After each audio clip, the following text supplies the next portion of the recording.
Good day, everyone. This is Aiza Morgadez.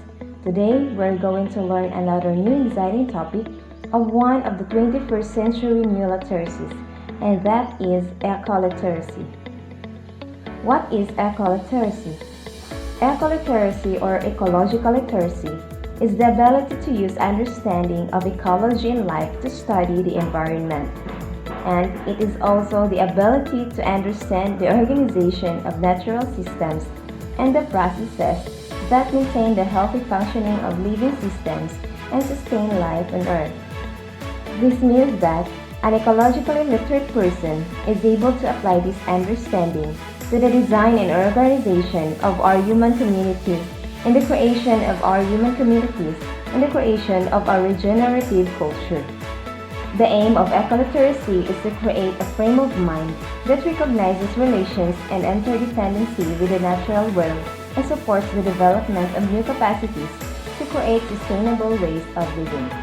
According to Fitch of April, in the coming decades, the survival of humanity will depend on our ecological literacy, our ability to understand the basic principles of ecology and to live accordingly. This means that ecoliteracy must become a critical skill for politicians, business leaders, and professionals in all spheres and should be the most important part of education at all levels. And now, what is the relationship of ecoliteracy and sustainable development? Ecoliteracy is all about teaching the next generation about sustainable development.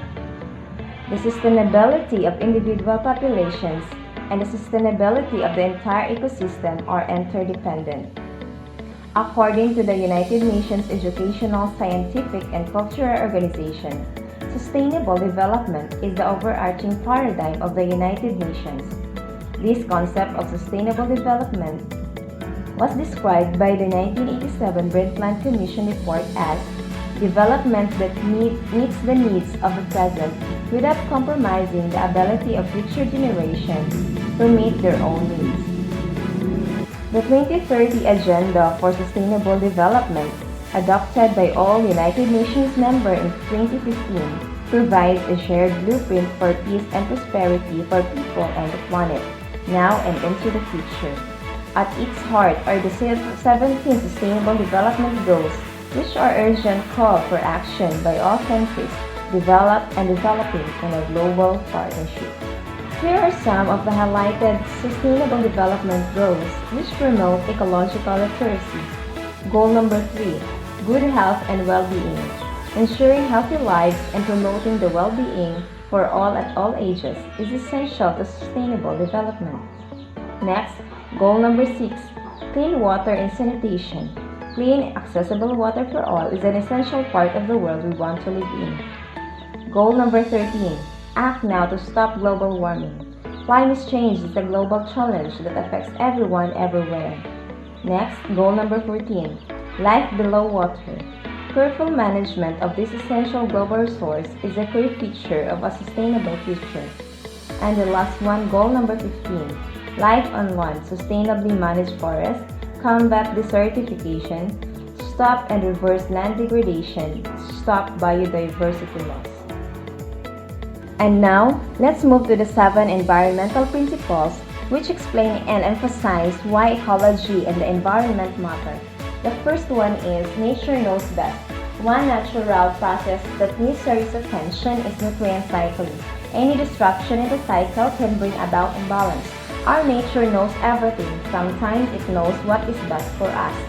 The next principle is all forms of life are important. Each organism plays a fundamental role in nature. The third principle is everything is connected to everything else. This principle is best exemplified by the concept of ecosystem. Next, everything changes. It is said that the only permanent thing is change. Our world is constantly changing and nothing is permanent anymore. The fifth principle is everything must go somewhere. Everything goes somewhere and nothing goes nothing. It has its own way to go. The sixth principle is ours is a finite earth.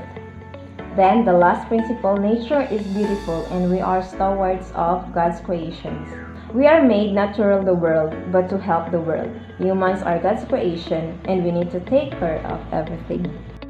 Based on these tenets, appreciating ecology ultimately means recognizing that humankind is but a small piece of a larger, more intricate picture.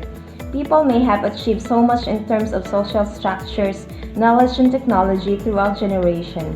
Yet the planet still holds much more power, mightily creative and destructive at the same time over them. This time, let me give you a background on making schools a dark green schools. The state recognizes the important role of the schools in the promotion of environmental education.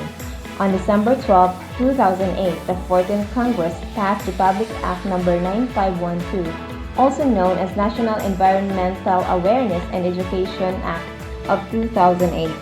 This is an act to promote environmental awareness through environmental education and for other purposes.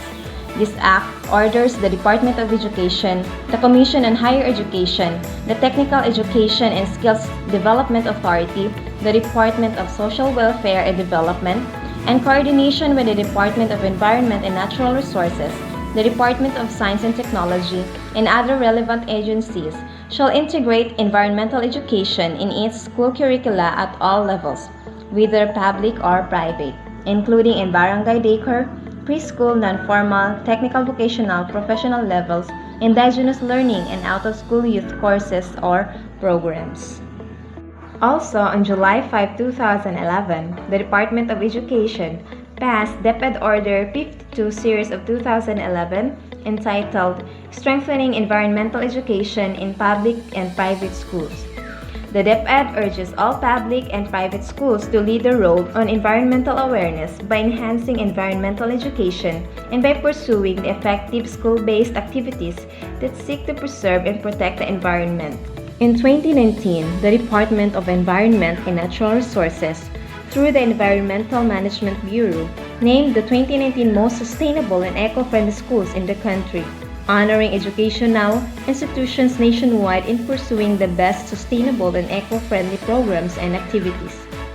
And the national champions for the 2019 Search for Sustainable and Eco-Friendly Schools, Green Leadership Awardees, and Smart Sustainability Awardees were Isabela State University, Cabagan Campus, Cagayan Valley, Santiago City National High School, Cagayan Valley, and Caranan North Elementary School, Camarines Sur. And now, let us discuss what is environmental education. Environmental education is the process that allows individuals to explore environmental issues, engage in problem solving, and take action to improve the environment. As a result, individuals develop a deeper understanding of environmental issues and have the skills to make informed and responsible decisions. Environmental education does not advocate a particular viewpoint or course of action. Rather, environmental education teaches individuals how to weigh various sides of an issue through critical thinking, and it enhances their own problem-solving and decision-making skills. There are 5 components of environmental education. The first one is awareness and sensitivity to the environment and environmental challenges. Next, knowledge and understanding of the environment and environmental challenges. The third one is attitudes of concern for the environment and motivation to improve and maintain environmental quality. Next, skills to identify and help resolve environmental challenges. And the last one, participation in all activities that lead to the resolution of environmental challenges. Thank you so much for listening, and God bless us all.